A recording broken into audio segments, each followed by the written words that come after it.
Ladies and gentlemen, it is Monday, the 21st of October, which is the first day of early voting here in Florida. I got my ballot, and this guy we're talking to here is on it. And believe me, he has got a district the size of Massachusetts, which is the reason why we've had so much trouble trying to get him on. He's kind of busy covering that whole damn district. So let's talk about that and the other just things that are important to you on the rotation. Hit the music. In my soul, every corner in my heart.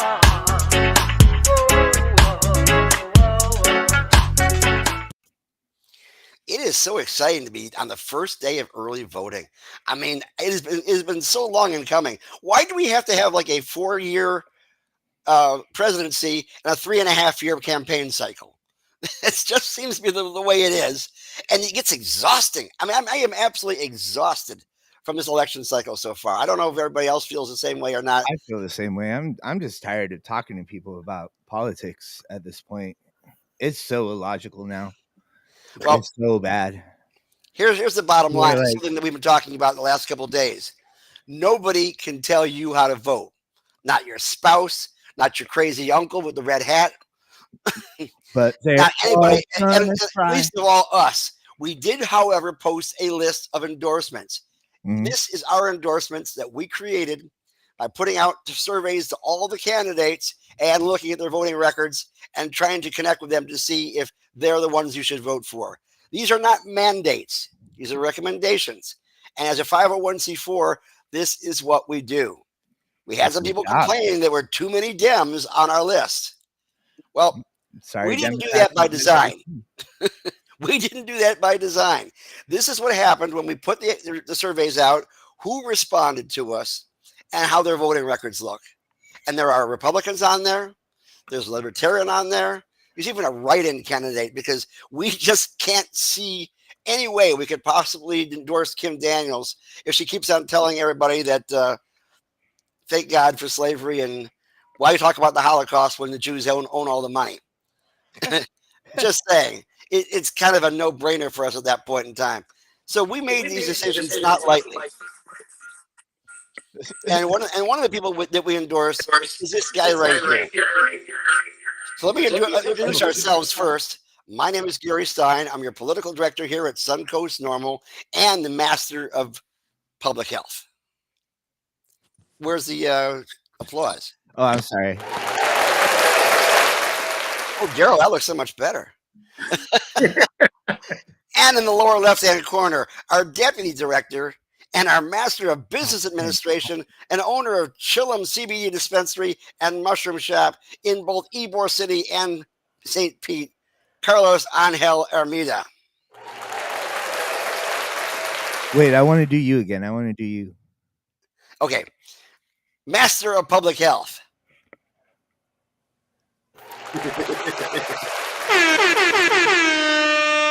They do love there.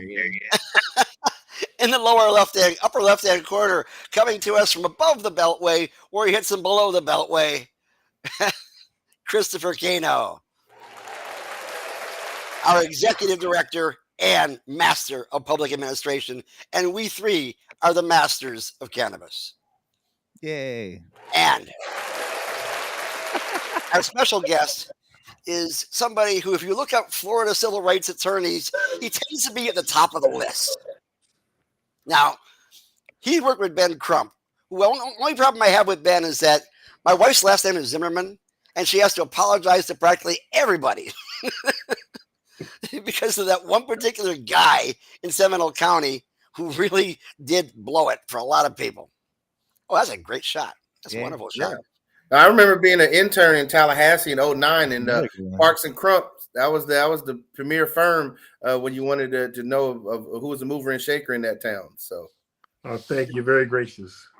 Well, one thing that your office needs, then this is again a district the size of Massachusetts. It covers practically the entire top of the state and includes Tallahassee.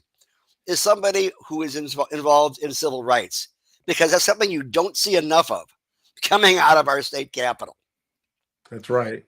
Well, without question, I mean, you talk about the attack on voting rights by state government over the last few years.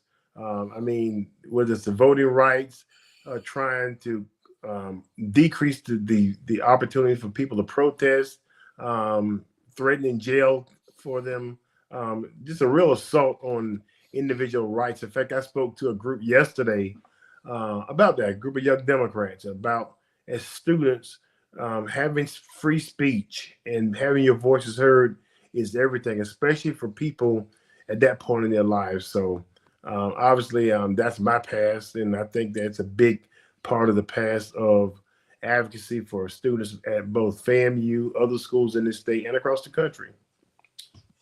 Oh yes, by the way, he's a rattler, so don't mess with him, okay? That's what it comes down to. And Daryl, I know you're gonna be busy. Rattler homecomings this weekend, isn't it? No, it's no. The bad part, homecoming wasn't bad. Well, not bad. It's good. Homecoming is actually leading into the election day. It's okay. So it's like that's right. It's like a week-long process. Yeah, and luckily for me, my whole family will be in town for homecoming and stand for the election. So I have to win this election because my whole family will be present. Absolutely. And one of the few things that the Florida legislature did as far as civil rights is concerned is to set up the Mary program over at FAMU, which helps educate folks who may have been disenfranchised, et cetera, in regards to minorities as far as cannabis is concerned. And I hope that program is going strong. It has a lot of challenges, and you had some issues in regards to changing out the president and all that bit over there. So we're glad that at least they did that little tiny thing. But so much more needs to be done as far as civil rights is concerned, especially in the cannabis program. Number one, as you know, people of a minority status, there's no way they can get into the cannabis market as it currently stands. Right now, you have to have approximately $50 million to get it if you get a license. And the license they were supposed to have distributed to a member of a Black Farmers Association. Well, the guy died during the process because he was 90 years old. And they refused to let his descendants take that license. And the person they did give it to is getting ready to sell it. And so that's all in the courts right now. And with a program that's practically 7 years old right now, we still have no minority licenses. So we're grateful to somebody of your stature who understands civil rights like you do can get in there, because that is so desperately needed in Tallahassee. What made you decide to go from advocating for each individual person to going to the house and going for the big picture? Well, without question, guys, I think overall, I'm a Floridian first and foremost, right? And so I've sat, listened, and watched what is going on in our state. And if you love this state, and if you care about people, you can't be happy about where we are and how things are being done to this state and to the people in this state. And I realized that my past and my history and my profile, I'm the type of person that could do something about getting in and having a different voice that's vocal and influential into what's going on in our state. So that's what I decided to do. And we're at a point where Ben and I just broken up our old firm. So I had my business interests are kind of a little bit more diverse than they were back when I was in the firm. And I had a chance to focus on these issues. So that's what I decided to do, to change the narrative and the conversation starting in the northern part of the state where I live. I mean, one thing the legislature does not do well is implementation. I would say, for example, the Anderson case that you were so pivotal in, about that 14-year-old who died in juvie boot camp. Was that a policy that was a bad policy, or was it bad implementation? Probably a little bit of both.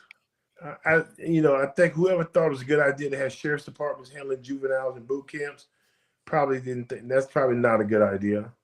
But two, though, in terms of how you implement that policy once you have those juveniles within your custody, sensitivity to health issues, because the Martin Anderson issue was one that dealt with the health issue also. Yeah, it dealt with a situation where a person was overly exerted, but also too, you have to have a respect for the health issues that you may be dealing with. And in Martin Anderson's case, the sickle cell issue was an issue that was somewhat there And that, coupled with a bad policy, gave us a bad outcome, along with some very bad behavior. I've also noticed that among football programs across the state, high school football programs, they never demand sickle cell testing prior to people getting involved. And there has been deaths involved in regards to that as well. Yeah, well, the other piece is this, and I don't know if you guys know it, but I chair the Sickle Cell Foundation here in Tallahassee, and I have chaired it for 25 years. So I have 25 years of experience with sickle cell. And if you saw my aunt with my daughter, I had a daughter that had the bad version of sickle cell 14 years ago. We went through a bone marrow transplant. But there's plenty of education and knowledge that can be shared both with the greater community as well as the African American community and other communities that tend to be more susceptible to sickle cell as a disease. So there's a lot of work there that needs to be done. I think that the legislature would tell you that they did some work on this past year. I think they've just started to touch the surface of the level of education that should be there. I think a person with my experience, I bring a plethora of information to the table as the legislator. As you know, often the case in the legislature, people will depend upon what some lobbyist is saying. And, oftentimes that information may hit the mark, may not hit the mark. And so I think it's always great to have folks sitting in the chairs who bring probably equal, almost the same experience as those who have testified before them. Well, I wanted to point out for our viewers, you're running against an incumbent who was personally recruited by Ron DeSantis. And when you see people who typically owe their, I would say, status or elected office to the leadership, then they tend to have a fall in line lockstep. So there's no real independent thinking. There's no real going out on a limb for the people. And so I'm glad that we have you running in this seat, because it gives an opportunity to the people to have a choice to vote for someone who's not going to fall in line with Ron DeSantis's agenda. And that's an issue that we have as an organization, because Governor DeSantis consistently during this campaign cycle has harped on the dangers of marijuana, the smell of marijuana, but he's not done anything to actually improve the medical marijuana system beyond his initial executive order allowing for flower-based products. He's not done anything to address or push the legislature around worker protections. Nothing to protect medical marijuana patients from discrimination in medical treatment, like being kicked off an organ transplant list or being kicked out of your nursing home or being kicked off your pain management plan. He's done nothing to address the issues of, not having your medical marijuana status used against you in a custody hearing, or having your kids taken away, or being investigated by CPS, nor has he issued out the constitutionally mandated additional 20-some licenses to create a diverse medical marijuana market. So it really, we have a lot of gripes on the governor and the fact that his lockstep cronies have not done anything to address this. And so I just wanted to throw it in your court, Daryl, as to, some of these things I just mentioned. How do you see yourself being able to, implement that or impact public policy when it comes to, the shortcomings of our medical marijuana system? Well, I guess you guys may not know. Let me go ahead and divulge something. So one of a person I know in my community here in Tallahassee, when the first medical licenses were granted by the state, I was actually on an advisory committee for that license. So I've been deep in this issue, aware of the issue from the beginning.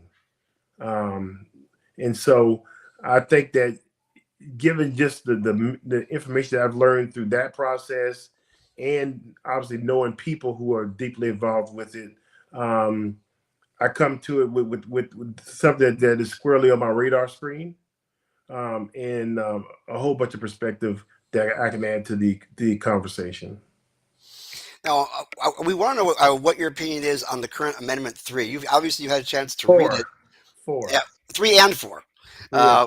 Definitely, we're in favor of 4. I got 3 daughters. I definitely believe in 4.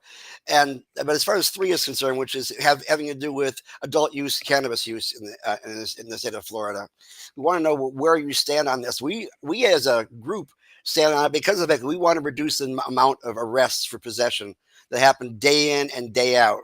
And yet I don't see anything on that amendment that will reduce the amount of people who might get arrested for use, not just possession, on any of these pretextual traffic stops, which are still prevalent across the state. Well, let me say my support is on a macro level, right? I think generally speaking, it needs to pass.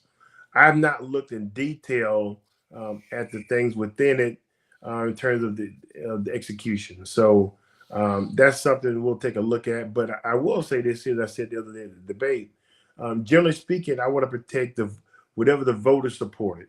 I think the legislature has to be a little careful before we act to do anything that the voters didn't intend. So if there's some ambiguity that has to be addressed legislatively, okay, we can address that.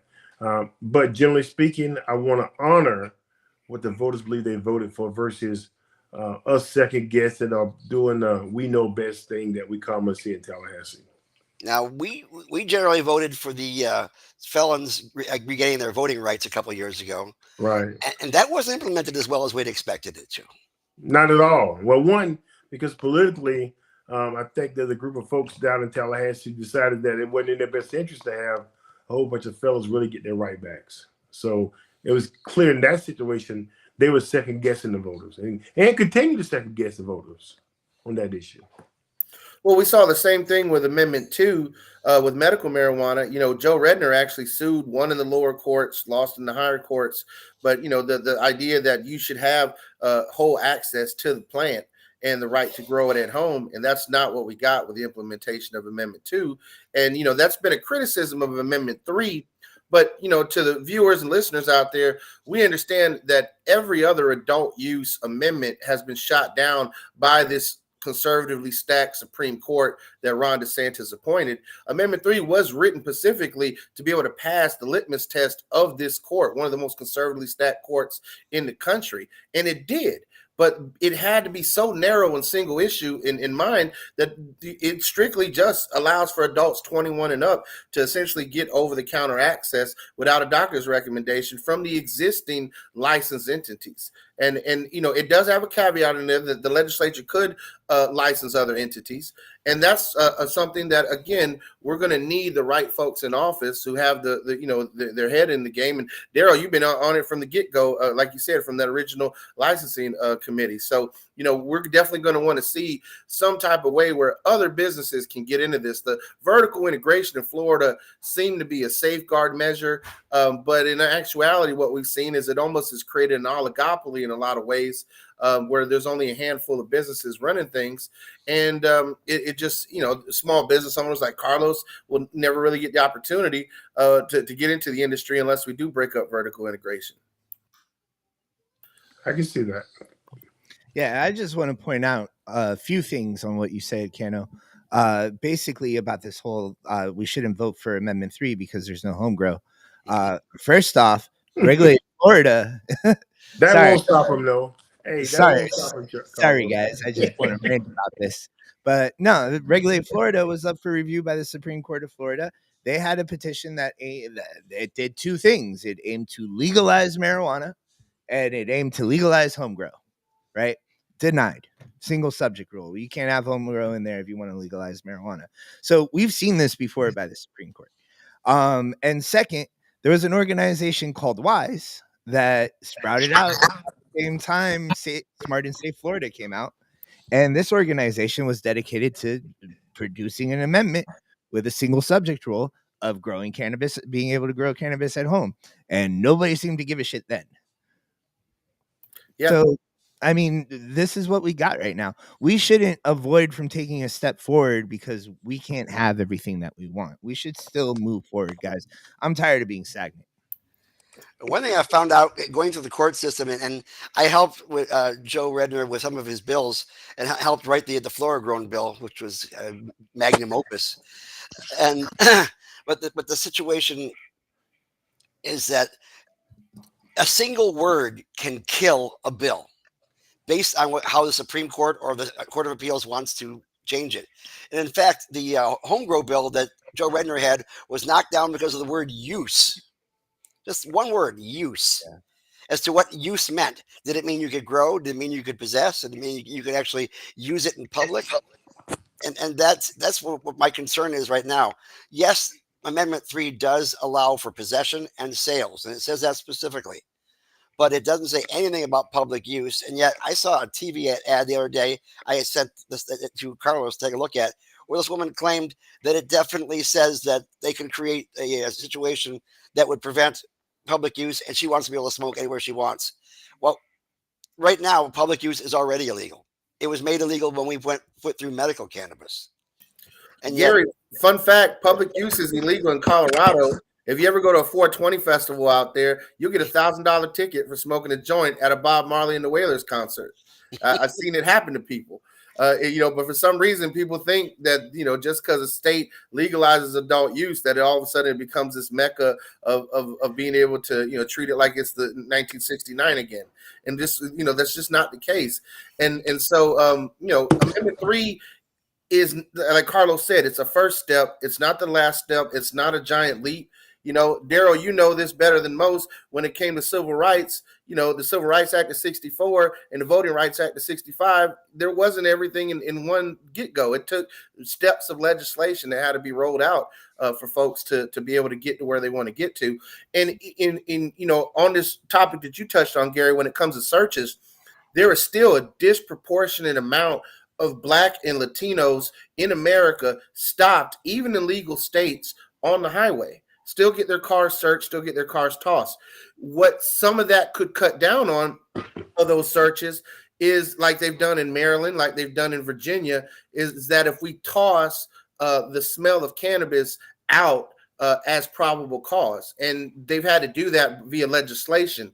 Other states like Tennessee have upheld the smell of cannabis because folks were arguing that, it's hemp products.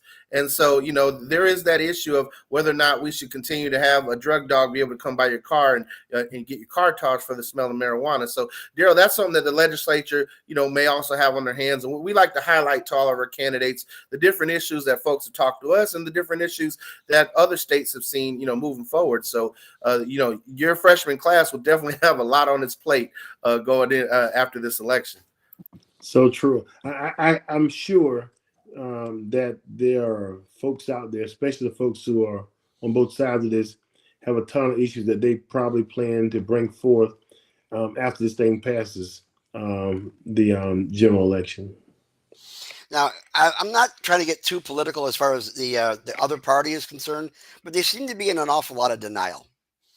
And I would say cognitive dissonance, but it will go with denial. I would go with cognitive dissonance and denial. How about that? All right. But the fact is, we do know that a disproportionate number of people with color will be pulled aside for pretextual stops, which eventually end up in arrests. Has that gotten any better in the last couple of years or gotten worse in Florida? Well, I think it's always bad. The unfortunate part in our state is, in some situations, we create a situation where officers are encouraged to stop people for whatever reason. Mm-hmm. You see it as you drive down the street, on the highways especially, the level of targeting folks and who they decide to stop for whatever reason. So unfortunately, that's built into what happens on the highway. And there's very little out there to resist it. And you see it throughout the country too now. It's not just Florida. You see it in other states too, where a certain group is far more targeted on the highways. Otherwise, you would think that the only speeders happen to be mostly people of color. Only a certain group of folks get stopped. So when we know speeders come in all shapes and sizes. Yeah, there was one speeder I remember they pulled over a couple of years ago who happened to be a state representative who happened to be in charge of a lot of big committees. This guy used to be ER physician, and he had a half-finished bottle of wine in his seat. He was whipping back and forth, but for some odd reason, he didn't go to jail. You figure you know why. And once the cops figured it out, they probably took a different avenue.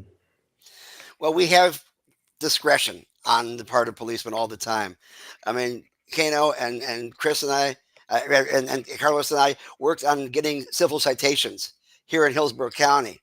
And even with that discretion involved, there's still a lot of people who were not given civil citations, but were actually getting arrested. And a lot of it had to do with, I guess, the mindset of the policemen involved. I'm not going to say racist per se, but is that possible? Well, I think when you start talking discretion on the side of the road, discretion is discretion. And we give it to who we want to give it to. I guess my concern is that with adult use, we've been pushing for reciprocity for years, so that tourists who come down here, whose grandmother is using it for her cancer or Parkinson's and things of that sort, could get arrested when they come down here, or when they try to sneak it through TSA. And we're thinking, well, hopefully this will make things better because they can actually buy it here. But I see our tourists being pulled over and arrested for use in their cars, just because there might be a scent of cannabis in the car, like what Chris was saying. Because right now, the scent of cannabis is still due cause. Wow. Well, we do all want to say to all the viewers, we don't support getting behind the wheel intoxicated in any way, shape, or form. But we also understand that, it can still be on your clothes.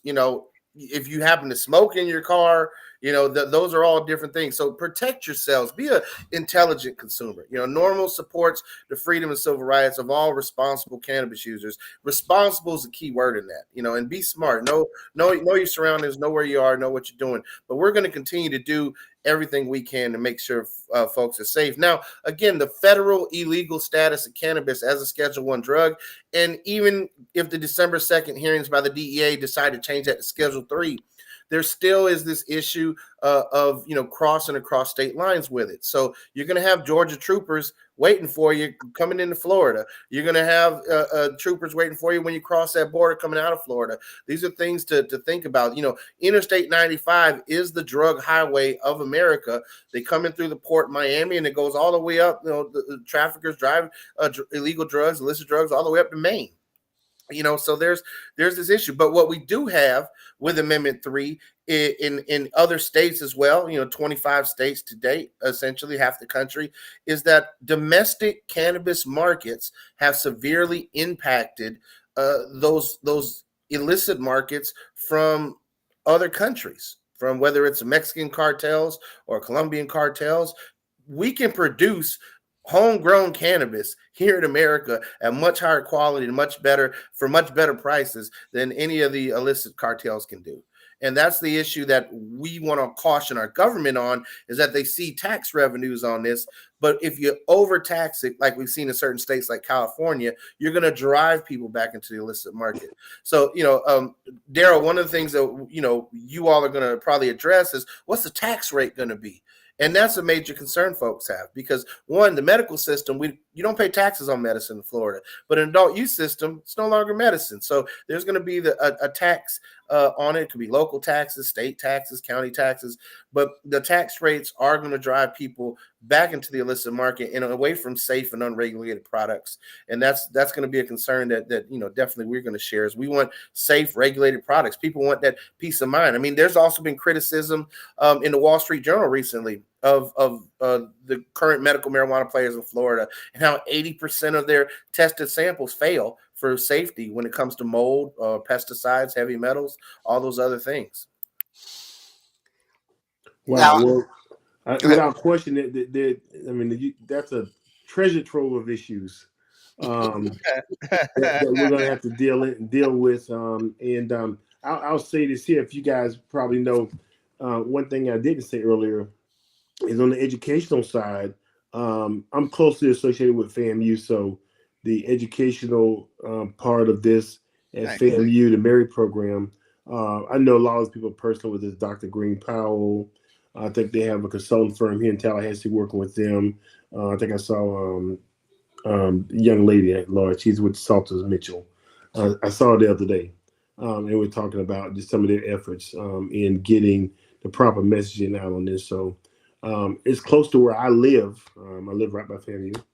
And so a lot of the people who are playing a very personal role in day-to-day are folks that I know and see. So as a person coming into the legislature after I win this election, I'm going to build on those relationships. One, to come up to speed on where things are. Two, find ways that I can be helpful in that regard. So I'll use the cool thing about being in Tallahassee. Most of the government is here. Most folks come here to deal with government. And whereas I often see folks from other parts of the state have to come here to try and get closer to the action, I live where the action is. So I can get in my little truck and be downtown in about 8 minutes. Yeah, I dread the drive to Tallahassee, and I don't know. Yeah, you can stay up there. I'll stick to Tampa.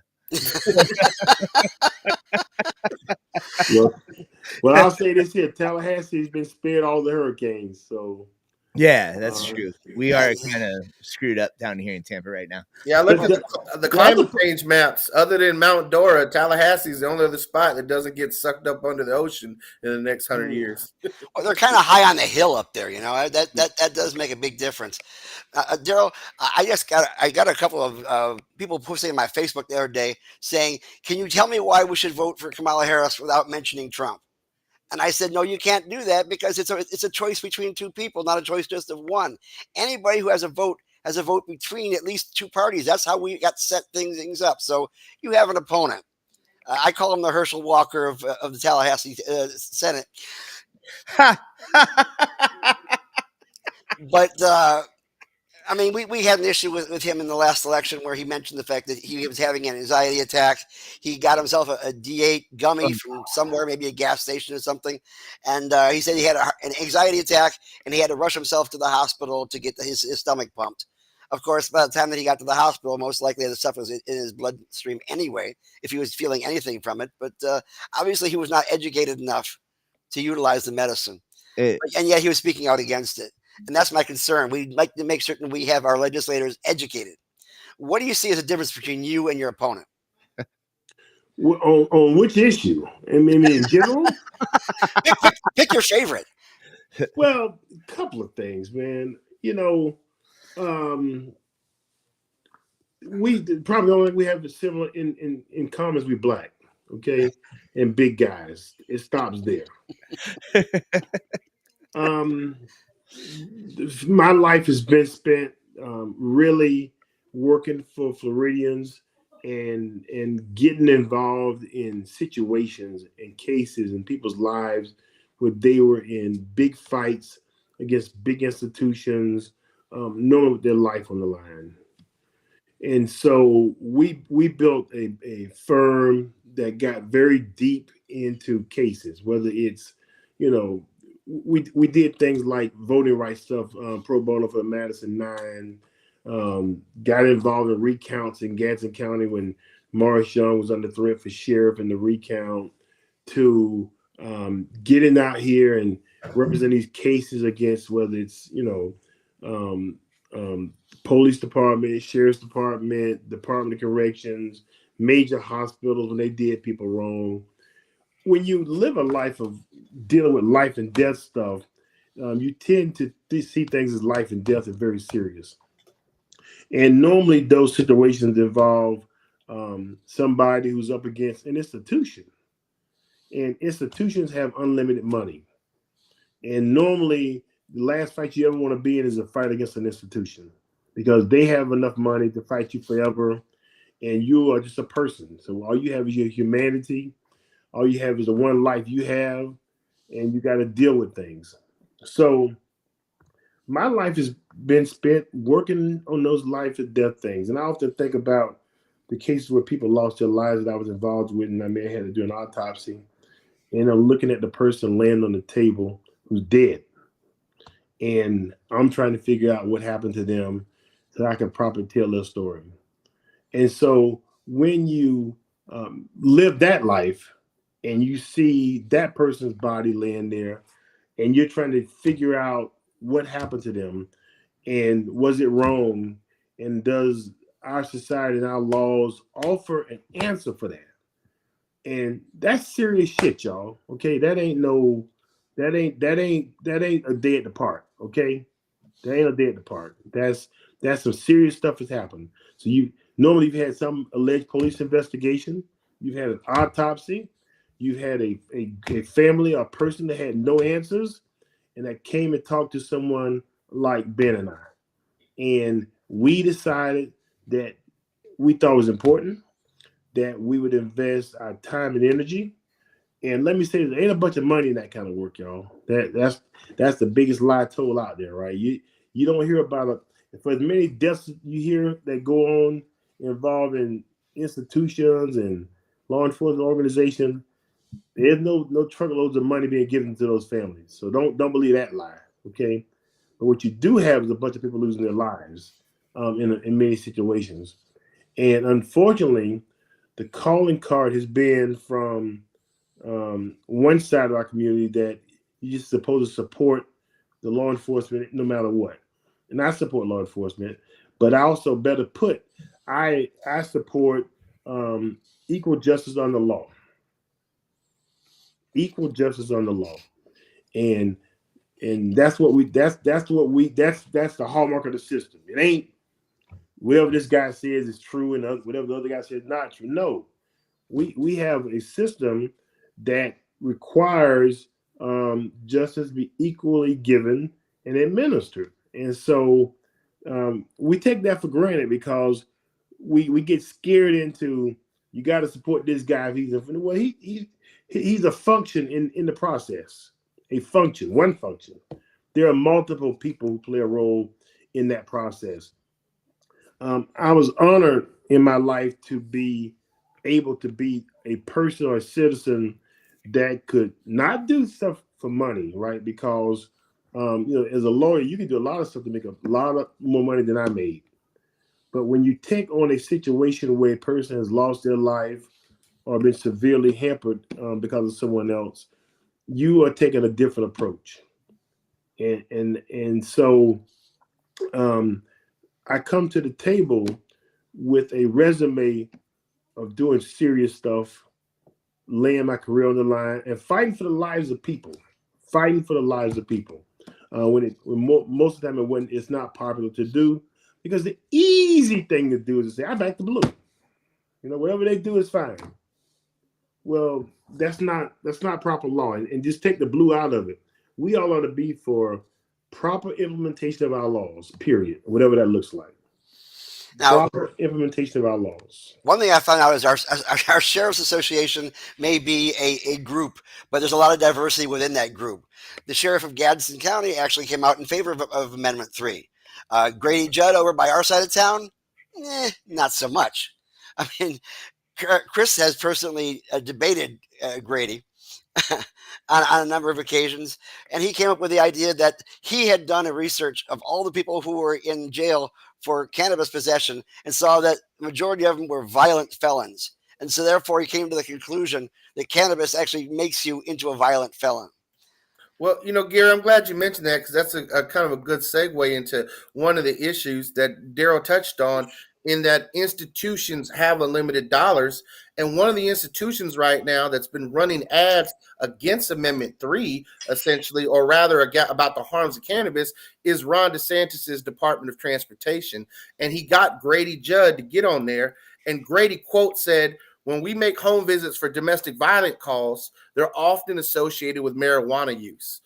And that's just like, Sheriff Judd, I've always found him to be a man of integrity, but I just can't square that away in that statement. And then you got Duval County Sheriff T.K. Waters saying that there are too many kids going to the ER because of weed gummies and joints laced with fentanyl. And I'm going to talk a little bit about the news in a 10-year study showing that that there's hardly any fentanyl in the cannabis in the grand scheme of things. It's one of those reefer madness talking points. And then you got the Brevard Sheriff Wayne Ivey saying that they see more traffic collisions and fatalities because of people driving high. And we've been on this show reporting plenty of times that in legal states we've seen the opposite, that the studies are showing that these things go down. But what this really ties into, and we're going to have a guest coming on in the coming weeks, who's a state senator that's suing the state over this, is that they're unconstitutionally using our tax dollars for political purposes to essentially scare folks off of Amendment 3 in a roundabout way on this. And so that's definitely, concerns that we have, and Daryl, you touched on a great point about it's not easy to take on established institutions. It's not easy to call things out, but we've seen it time and time again. Body cameras have really changed the game in policing in a lot of ways, and we've seen uncouth things happen when folks didn't know that the cameras have an early record function and such. I've seen it from cops in Baltimore planning drugs and didn't know their cameras were on, to sheriffs in Florida in Jackson County planning drugs on people who didn't have anything to do with it. So it's just sad to see that our institutions have grown so strong that to take them on and say we should have equal justice on the law makes people think like you're not patriotic, that you have to back the blue no matter what. And that's just, where are we in this society where, it's like everything is just an extreme. There's no middle ground anymore on things. There's no question that, it used to be, you used to question government and authorities. And now we have essentially folks on the right that have a cult leader running their party. You can tell the difference of them by their red hats.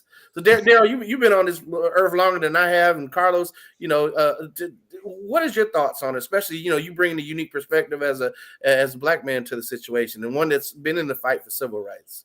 Well, you watch the Republicans, and first they say they back the blue, and then as soon as something happens, the whole Secret Service ain't shit. So I mean, it's or the crazy, FBI's right? corrupt, right? Yeah, the FBI is corrupt. So, and luckily, you at least seeing some diversity in those levels of law enforcement. But I'll say this too: in my race, where, for example, most of the elected sheriffs have come out in favor of Corey Simon, I get a whole bunch of folks that work in the sheriff's department who approach me in public situations, say, "Hey, we all don't do what the sheriff does in politics. We with you." Because most of them know that I don't hate the police, right? I'm very supportive of law enforcement, and I'm for proper enforcement of the law. Mm-hmm. And I was talking with one sheriff the other day in one of the Panhandle counties. He never met me, right? But he endorsed my opponent. And after I talked with him for about 7-8 minutes, I think he realized I have far more in common with him than Corey Simon does. Mm-hmm. And so, unfortunately, the politics run so deep with some of those people. They're not open-minded people. They're politicians. They're not even really good law enforcement people. They're politicians.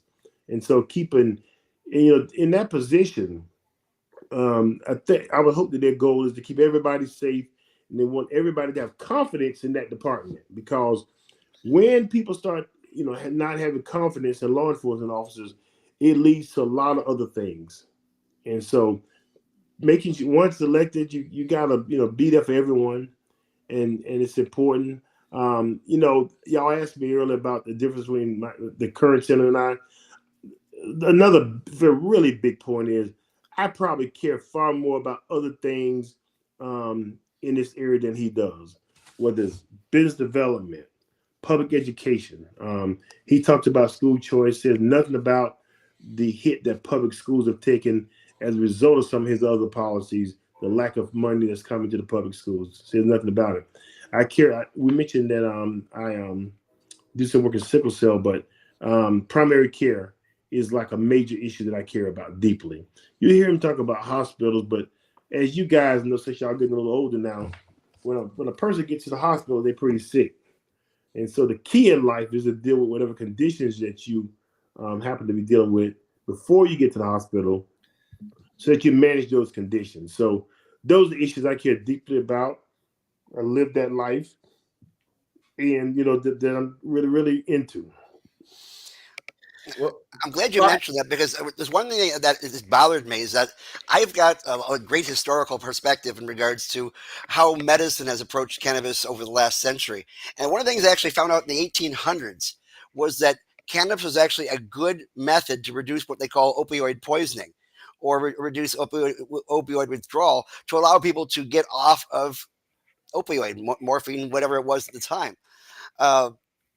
And yet we have a legislature that just made it so that if you are in a rehab facility, you can't use cannabis. So if you are trying to get off of opioids, they have taken a major possible solution away from you.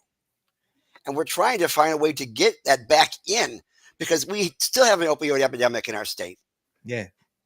and it affects everybody of all races, economic status, things of that sort. And yet, to have a solution that is being taken away just because of the fact that they don't like it is not following the science. Indeed. And How Daryl, can we go? How can we go against that?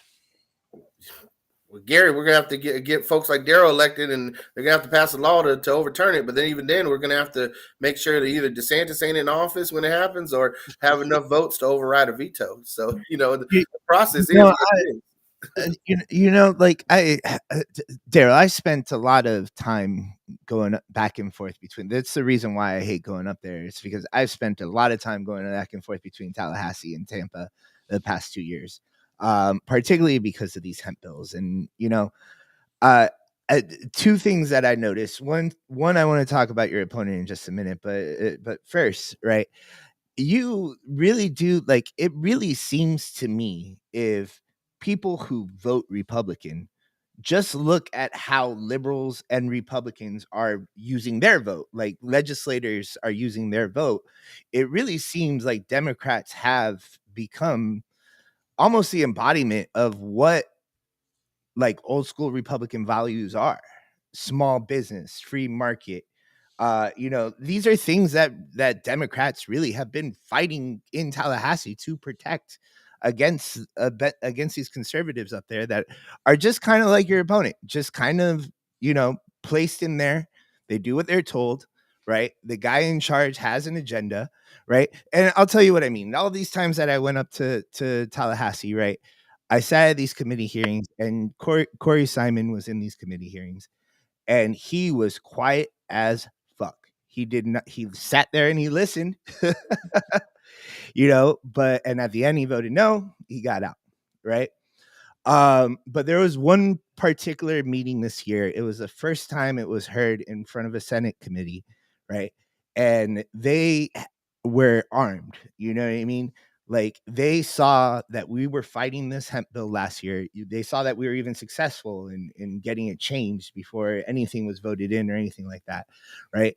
And they were armed. They were ready. They knew our arguments. They had talking points. There was several senators all across this committee. Osgood was up there saying that you're going to get addicted to crack if you smoke hemp, and a number of different people were up there with their opinions, right?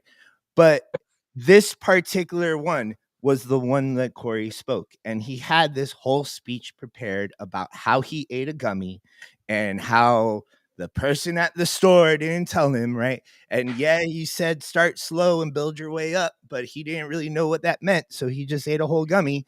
And then, oh my God, I'm freaking out. I gotta go to the hospital. Oh my God. And then they pumped my stomach. They pumped my stomach in the hospital. And this is the reason why. I mean, this guy's a fucking football player. No, you can't tell me a Florida State football player from the 90s didn't try a weed brownie in college. Come on, I'm calling bullshit. You can't tell me a guy that's been hit in the head that much eats 10 milligrams, and then all of a sudden, I don't know where I am. Oh my God. Granted, right?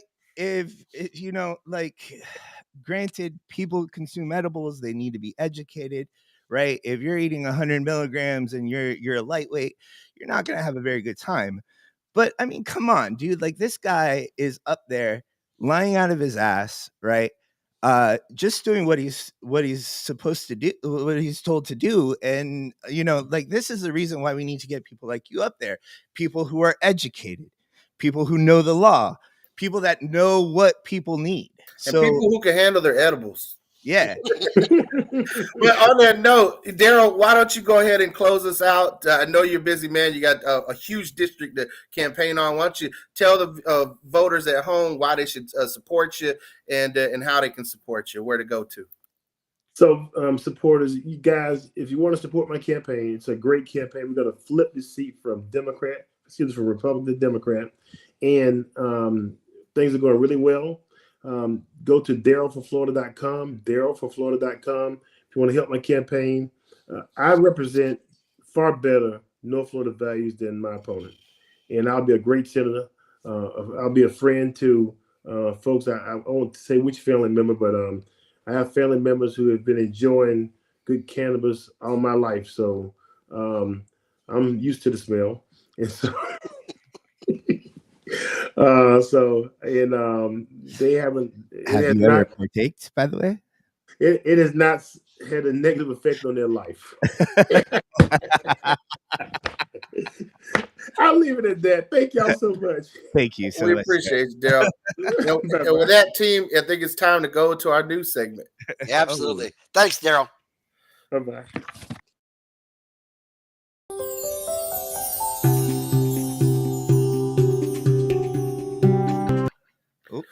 All right, so jumping in here at the top of the news, as I touched on earlier, Ron DeSantis, according to Marijuana Moment, is stirring the pot again with more anti-marijuana ads, but these are being funded by the taxpayers through the Department of Transportation, and Senator Jason Pizzo actually is filed a lawsuit against that.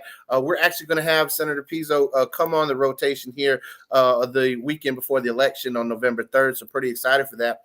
But in the Marijuana Moment article, we actually saw that there are two key polls that folks should be aware of. Number one is the James Madison Institute showing 64% of likely voters in Florida are in favor of Amendment 3. But the recent poll put out by the Florida Chamber of Commerce, which again is against Amendment 3, found that 59% of likely voters in the state back Amendment 3. So you have the folks against it, or even their own polling shows it, right at the threshold. It needs to have 60% to pass. So if you're someone who's sitting at home and you're thinking, I'm a pot smoker, I don't really get politically active, it'll pass, I'll be fine. No, that's not what's going to happen. If you support ending people getting arrested for cannabis and you want to vote for Amendment 3, get off the couch and go do that. Early voting has already started in Florida. You can go to the Florida Division of Elections, go to your local county supervisor of elections website, find out the early voting sites, and take a picture ID with a signature and go ahead and cast your ballot. If you want to vote by mail, you have until 5 o'clock on Thursday to request your vote by mail ballot. So get out there, go ahead, sign up, and get up and vote. This election is going to make all the difference, and sitting at home is not going to make any change. So moving on, Marijuana Moment has a lot of great things, and usually I read the normal news, but one key headline that really touched me that I saw was maternal marijuana use is not tied to child autism or developmental delays. And this is coming from a federally funded study published by the American Medical Association. So understanding that there are two federally funded reports published in the Journal of the American Medical Association that may help at least, allay some of the concerns that people have around prenatal exposure. For years, people would cite the study that was done in Jamaica, a 30-year study of that. But now we actually have data showing, that pregnancies from 2011 to 2019 that were exposed, in utero to cannabis didn't show any increases associations with autism spectrum disorder, and that, folks can be concerned about language disorders or motor delays and that sort of thing. And these were funded by the National Institute of Drug Abuse. Often it's ironic, but this is the same thing we've seen time and time again. The federal government will fund studies hoping it returns a negative result on marijuana use, and the studies, oftentimes science comes back the other way and shows that it does not. So that's definitely something to think about, because when it comes to government, as our guest touched on, there oftentimes seems to be large and almost unlimited budgets to try and shoot things down that they don't want. And you actually have several states this election going to the ballot, like Florida. Arkansas has a medical marijuana measure on the ballot. And a conservative group in Arkansas is saying that, essentially it's going to make Arkansas a drug use destination state, according to the Family Council Action Committee. And, they're essentially also trying to make folks extremely wary about the influx of illegal immigrants bringing drugs into the state, and that there's going to be a permanent monopoly of folks, essentially running the medical marijuana in that state, and that children are going to be harmed, from advertising weed to them. There's so many things that's just wrong with where we're at right now with the reefer madness, repeating things that have been debunked time and time again in every single state. And this is definitely something that is going to continue. We just have to continue to do our best as voters to be educated on it. But, all hope is not lost. Most recently, Puerto Rico's governor has come out and said he broadly supports decriminalization. Governor Pedro Pierluisi of the New Progressive Party on this past Thursday said while he's committed to addressing the fentanyl issues that the island has, he wants to continue to prosecute those involved in the legal distribution of drugs. He doesn't agree that people who use them should be incarcerated. And so this whole over incarcerating target cannabis users is something that the governor of Puerto Rico is finally coming around and seeing that decriminalization can be done to a certain extent with care and controls, to not encourage drug use, but if anything, to discourage it, but not continue to waste tax dollars to lock people up for it.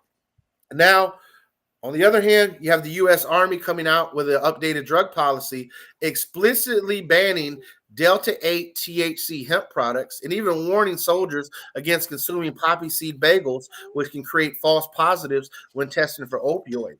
And so the Army's substance misuse guidance took effect October 4th. And with respect to Delta-8 components, it represents one of the latest examples of how government and private institutions are attempting to navigate this legal gray area that was created by the 2018 Farm Bill that Trump signed into law. Now, understanding that the use of products derived from hemp may be federally legal for civilians, but is still prohibited for soldiers, and that Delta-8 products can cause you to test hot. And then the Army also has been looking at non-intoxicating CBD, and those CBD products, whether injected, inhaled, or otherwise introduced to the human body, food products, transdermal patches, etc. Of course, they're addressing with the punitive measures of that. But again, if you're a soldier, cannabis has no place, according to the Army, for you in your body, even with the current legal status that we have. So, but I mean, that's always been the case, though. I mean, yeah. The issue is not necessarily that they're banning Delta-8. It's the issue is that the drug tests can't tell the difference. Yep. Yeah. And so the operational readiness of our armed forces always remains a major concern for folks. One of the things that I like to see happen with the Doobie Act being passed, and I've brought this up to senators and such, they want to make sure that people can still serve and get security clearance to the federal government with past marijuana use. I'm interested to see what happens to those soldiers, airmen, and such who had dishonorable discharges because of it, and whether or not there'll be anything retroactive. So should legislation pass that changes the status of things. And so there's a lot to be said about our veterans, armed forces. We talk about our vets so much when it comes to cannabis use, but the paperwork and how folks' discharges are affected by cannabis use while they were in uniform is definitely something to be addressed. Now, I do want to go back to a recent report and analysis that was published in the Lancet Regional Health America's Journal that showed a 10-year analysis that fentanyl seldom is identified in illicit cannabis samples. Now, this is coming out of Harvard Medical School. Researchers reviewed drug chemistry results from nearly 12 million samples of illicit substances seized by law enforcement between 2013 and 2023, and they identified fentanyl in fewer than 2% of the samples tested. Fentanyl co-occurrence was most prevalent in heroin, but was low among non-opioid substances. Fewer than 3% of cocaine seizures tested positive for fentanyl. Only 1% of methamphetamine samples tested positive for it. Cannabis samples were least likely to test positive for fentanyl. Now, I know you're going to see a lot of ads, pro-Amendment 3, anti-Amendment 3, and they're going to talk about fentanyl being in the weed. Even Trump's VP pick, J.D. Vance, has come out and tried to scare people about fentanyl being in the marijuana. Look, the results are clear. There's no evidence of widespread fentanyl co-occurrence in cannabis. Plain and simple, that's Harvard Medical School. That's not normal. Never made not sense. Anyone else, It just never made sense, though. I mean, I understand the concept that Gary's brought up in the past, that some could like waft in the air and land on your cannabis or something like that. But that's all unregulated packaging institutions. You know, the guys sitting in their underwear. Yeah, but cutting it and putting it in little balloons. As far as cross contamination goes, that's the least of their worries. Like literally, like maybe putting it in the same bag is probably the biggest issue. Where people that have pill presses that they press aftermarket drugs, and they press some fentanyl into something, and they don't fucking clean the machine. Well, you know, Normal's opinion is clear from national all the way to our chapter. The best way to address any concerns you have about clean and safe cannabis is to take it off the street corners and put it behind the counter of a licensed business where they're lab tested and labeled accordingly. And I think that is definitely something that folks should consider in the grand scheme of things, you know, when it comes to whether or not they want to see Amendment 3 pass. It's like, do you want to deal with this or not? You know, there's a lot to be said around, you know, safe access to cannabis. Now, there is something that I read recently in a Journal of Social Psychiatry and Psychiatric Epidemiology, and it said that cannabis legalization is associated with fewer hospitalizations among schizophrenia patients. And this is research with the York University in Toronto that assessed, you know, emergency room related visits at a cohort of 121,061 patients with schizophrenia between 2015 and 2021. And that investigators identified decreases in cannabis-related emergency room visits in both men and women, and mental health-related visits, and cannabis and psychosis-related emergency room visits among schizophrenia patients in the years immediately following legalization. And this marked a reversal of pre-legalization trends that had shown a small month-to-month increase in cannabis-associated hospitalizations. And it said, you know, the conclusions were, despite higher baseline rates of acute care utilization among patients with schizophrenia, cannabis legalization was associated with significant reductions, particularly during phase 1. And our findings suggest that regulatory measures accompanying legalization could enhance the quality and safety of cannabis products, potentially leading to fewer adverse health outcomes in vulnerable patient populations. Furthermore, our study indicates that legalization and cannabis regulation in certain contexts may help reduce acute care utilization in vulnerable patient groups. One thing I want to mention, and that is this has happened time and time again, where people do what is called conclusion bias, and they start with a conclusion and they work backwards. There was a study in the 50s, also in the 60s, that claimed that there was an association between psychosis and cannabis because they would find people in institutions and ask them if they've ever used cannabis or not. And if the answer was yes, they say, okay, obviously cannabis leads to psychosis. Whereas actually, these people who are actually treating themselves, self-medicating in order to get rid of their psychosis, but they made the wrong conclusion. Well, a lot of the schizophrenia psychosis literature that I read in recent years was coming out of the United Kingdom. But ironically enough, the member of parliament that was pushing that narrative has a spouse that's associated with GW Pharmaceuticals, which is trying to corner the cannabis market in England as they move to legalize it. So, you know, you got to watch where this info comes from. And then that stuff ends up getting translated, you know, overseas. And you have these supposed experts from Harvard or University of Florida, wherever they may come out of, pushing reefer madness, you know, type of issues as well. You know, all in all, there's tons of research. You can go to normal.org. You can read the Normal News and subscribe to each and every week. You can go to publications like Marijuana Moment and check them out. There is real work that is being done when it comes to cannabis research. You can go to pubmed.gov and do your own research, ladies and gentlemen, and find that there are tens of thousands of articles in regards to cannabis and you know, medical studies that make the difference. Now, why do organizations like us exist? Well, this latest a piece of tidbit of information that might have folks a little, you know, shook. Over 600 Americans each day are arrested for marijuana. Enough is enough. You know, with half the states moved to sensible, legalized, and regulated cannabis over the past decade, you still have many jurisdictions putting marijuana consumers in handcuffs. For example, in Alabama, nearly half of all drug arrests are for marijuana. In Georgia, 40% of drug arrests and drug violations are charged with violating marijuana laws. In Texas, almost 1/3 of all drug-related arrests are from minor marijuana violations. In Pennsylvania, 1 in 5 drug arrests are for marijuana. Nationwide, police made over 220,000 marijuana-related arrests in 2023, and that's according to the FBI's new crime in the United States report. And understand that states like Florida often fail to even report their numbers. So these numbers aren't even entirely accurate. But the fact is that that's still two Americans too damn many. That's over 600 a day being charged with a criminal record, being fleeced for money, our tax dollars being spent and wasted. It's just a shame. And Amendment 3, again, is that first step that addresses that. Now, I do want to talk about something that recently came out in the Wall Street Journal, and it is a major concern for all of us, but it was that legal marijuana contains dangerous mold and states are approving it anyways. And a recent study came out that showed a disproportionate share of the samples that are reported to contain mold is either just under the legal limit, and that you have lab shopping among these major medical marijuana companies trying to get the results that they want. And, for all of the concerns that folks have around Amendment 3, with the legal marijuana industry backing it, this is a major concern that we have.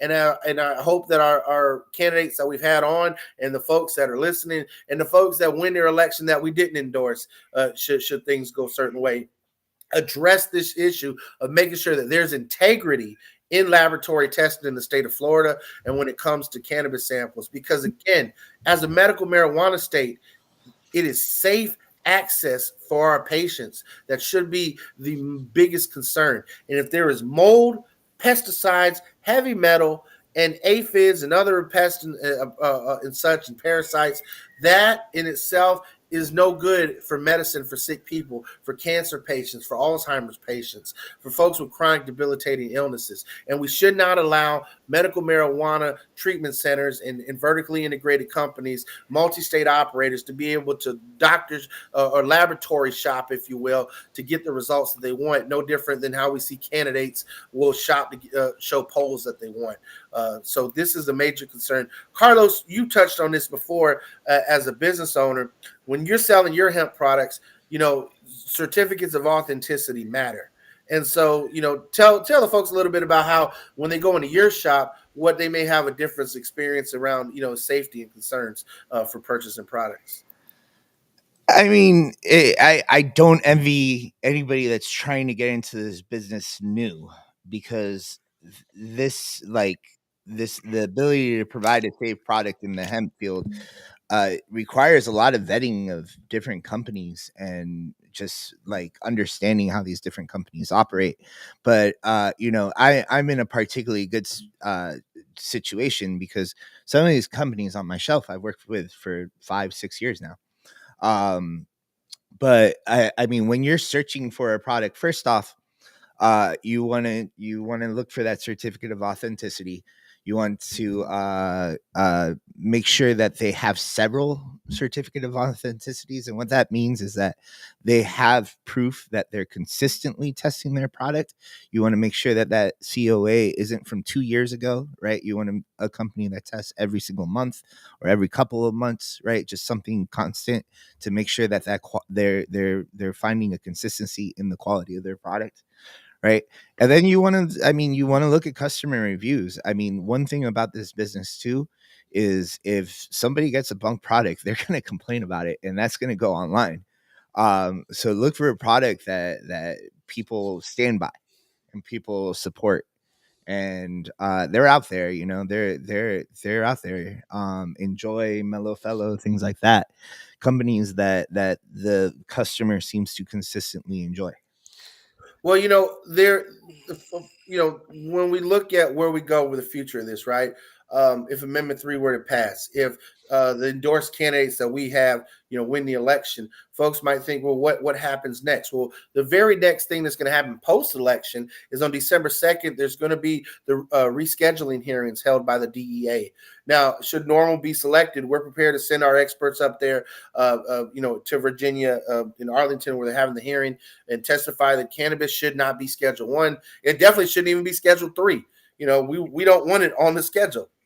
And Schedule 3 is not appropriate because the way Schedule 3 testing works.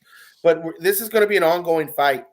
at every level of government until we actually get to the point where we can address these things. Now, folks have given us a lot of shit over the past couple weeks of our endorsed candidates. And I want to be clear about one thing, is that if you're looking at the top of the ticket, this is Harris versus Trump. I want to take the time to do this compare and contrast for folks, because the Harris campaign came out just in the past week and is a pledge to legalize marijuana at the federal level. Now, Harris promises, quote, to work with Congress to ensure safe cultivation, distribution, and possession of recreational marijuana as the law of the land. Now, this pledge comes 2 weeks after an interview where she said, I think we've come to the point we have to understand we need to legalize and stop criminalizing this behavior. Now, Donald Trump has previously declared he intends to vote yes on Amendment 3. And now he's saying if elected, he'll work with Congress to enact reforms at the federal level, including the Safer Banking Act. Now, the guy had 4 years to do that. And he was the same guy who said that guys selling Nick sacks on the corner should get the death penalty. That experiment in Colorado is not going well. That's something he said before. Now, if you want to call it a tie, right? Because you're just one of those guys who just can't give Vice President Harris the credit that she's due. As U.S. Senator, Kamala Harris sponsored legislation to end the federal prohibition of cannabis. But I mean, Cano, as a hemp store owner, I have to put my Republican hat on. And I have to come up with some sort of criticism here. I mean, Kamala spent all that time out in California as an attorney, and she prosecuted so many people for marijuana possession. Over 2,000 were prosecuted. Out of those 2,000, Carlos, less than 50 saw jail time. She made sure that most folks got some type of diversion. But people like to leave that little talking point out when they want to, lambaste her as being, some super cop that was throwing people behind bars for weed, because it makes for sensational headlines. It comes up great in the debate when Tulsi Gabbard dropped the hammer on her in the primary debates in 2020. Well, as we wrap this up today, I think we need to tell the audience two things. There's two things you got to do. I'm going to highlight you, Gary. The first one, I feel like it's going to be important. Okay, there you go. First off, vote. Vote like your life depends on it, like your country depends on it, because it does. Now, if somebody came up to us and said, all we really should be talking about is Amendment 3. No, it doesn't go that way. Yeah, that's your decision to vote on that, and you to vote as you think is right. We've given you as many educational materials as we can, and hopefully we've gotten rid of all the misinformation. Like, for instance, it does not automatically block you from being able to use cannabis in the streets. That's already in law. So don't even go with that one. They say conflicting shit, because you're like, oh, people are going to be they're not going to be able to smoke in the streets, or you're not going to be able to smoke it anywhere, but it's going to smell like weed everywhere. Yeah. We have clean air laws. You can't smoke in most places in Florida now. And also, it does not block home grow. It doesn't discuss home grow. So if you want home grow, which is currently illegal, here comes number two, what we're asking you to do. We here in Suncoast Normal, Chris has been working on this. Carlos has been working with us. We've been working with other folks to create bills to fix the problems with the laws as they currently stand. And if this goes through Amendment 3, we are going to have a lot of work to do, because there's so many gaps of things that have to get done. That includes public use. That includes that if you have a kid in the house and the only thing they can find is the fact that you use cannabis, they can't take your kids away. Because right now they can, and they will. If you have a medical card right now, they can't take your kids away, even if there's no other issue. And our bill says if that's the only issue, they can't. It's like these kind of things, but we can't do it ourselves. There's only myself and Chris and the people in Suncoast Normal. We need you to just join Suncoast Normal, possibly come with us to Tallahassee, or at least help us let you know how to talk to your own representative and your own senator as to how to pass these bills as we get them filed. And in order to do that, you can be a part of the solution.